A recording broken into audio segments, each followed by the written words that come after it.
Hey guys and girls, Nathan here from the B.Invested headquarters. Today reaching out and answering questions asked from you guys in the community. And the question that I've got here at the moment is, Nathan, why do you think shares will collapse later in 2020? For those of you that haven't watched all of my videos, I did put out a lot of information recently about an upcoming potential share collapse. Talked about something of biblical proportions, which occurred in February. A lot of people lost 30% of their super fund. A lot of people lost 30% of their share portfolio over a period of sort of 10 days. Looking at what's happening out there in the marketplace, everyone's like, wow, shares are going up, everything's going to hit all new all-time high. Why shouldn't I buy shares? Look guys, as always, no financial advice here from Nathan. I'm just a crazy guy that talks interesting strategies and subjects on the internet. Make sure you always do get personalized, tailored financial advice on your position. If you need help with that, you can reach out to my office. Myself and my team can help you, guide you on that journey. However, I made I make these calls which, sometimes 12 months, sometimes 24 months, sometimes 36 months in advance, and they all sort of act out and play out in some way, shape or form that's very closely aligned. What I foresaw occurring at the start of 2020 was something that I called 36 months ago, called the global financial depression, called it the universal basic income, which we're seeing with JobKeeper, JobSeeker, and all these other stimulus packages, called the 0% to -% interest rates, which here we are, voila, we've got in 2020.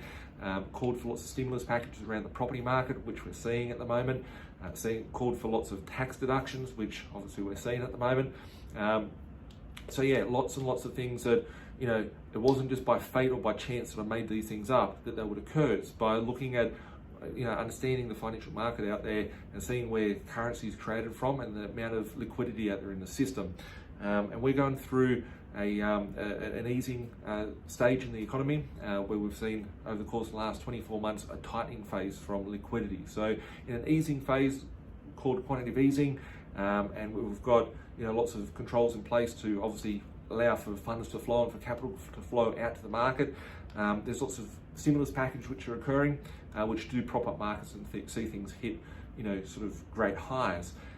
What we've missed out in 2020 is that we've seen a lot of money being wiped out of the marketplace, right? We've seen businesses close up, we've seen businesses being put down in lockdown and whatnot. But what we haven't factored in at this point, and I don't believe the market has factored in when it comes to the stock market, is that there's going to be a lot of bankrupted zombie companies out there which haven't showed their ugly heads yet.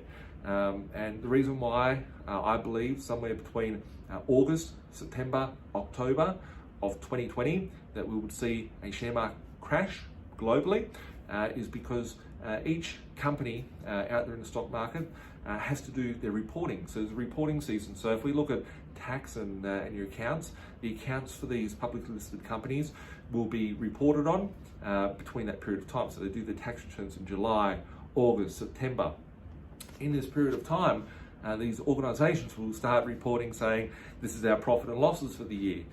You've got a lot of people that are invested in these companies, which, they're going to start seeing later on this year that they're not getting a return. And then we're going to start seeing, potentially massive sell downs and things called a mark to market. A mark to market is basically a margin call where, you're required to pay more capital into your portfolio, or you have to have it depleted. So if we look at the last quarter of 2020, I personally feel, this is my opinion only, and it's not financial advice, it's not saying go sell all your shares and run. It's just saying my viewpoint as to why I've come up with these situations which may or may not occur, which I believe they will.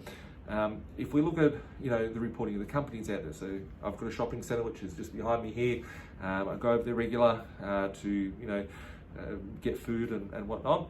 If we look at the food court there, all the shops, there's scarce amount of, there's not many people in the food court. So all those businesses are struggling. We're in a recession. We're seeing every second shop is closed down. Due to Corona, we're taking a little break. Due to Corona, go to our other shop, which is located down the road. So there's a lot of businesses out there that are technically struggling, but no one really knows the impact of how bad these businesses are. If we take a bank, just for example, the banks pay dividends to their investors, and they might pay, I don't know, whatever the dividend will be for the said bank.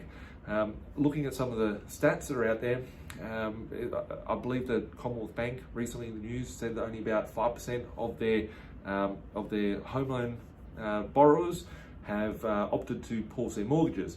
Well, if we look at 5% and say that 5% of the bank's revenue is not coming in now, but if that 5% was all the profit for the bank, then suddenly all the investors that normally get paid their disbursements, will they be getting paid the disbursement this year?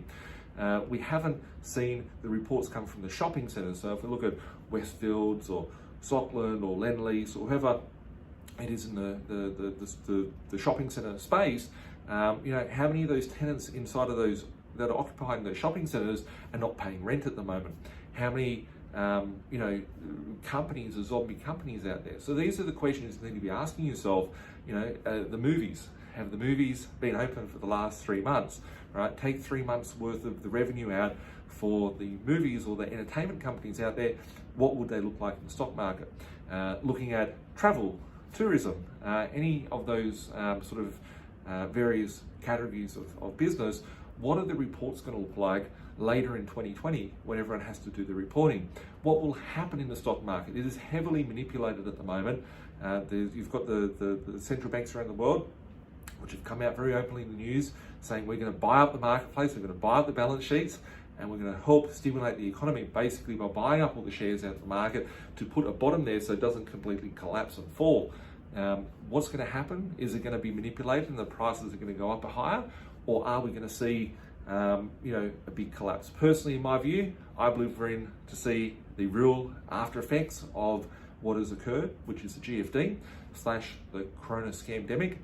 What are your thoughts? Do you want to put your thoughts below? Create some questions, create some community activity happening below. Love to hear your thought, guys. Just my thoughts is, I'm not personally invested into any paper assets. Very invested into property as always, as well as other financial instruments, which I talk about quite often out there as well. So any questions, if you want help on defining a strategy, feel free to reach out to my team at 1300 367 925 or email us at admin@binvested.com.au. Thanks for watching, guys. Have a great day. Bye for now.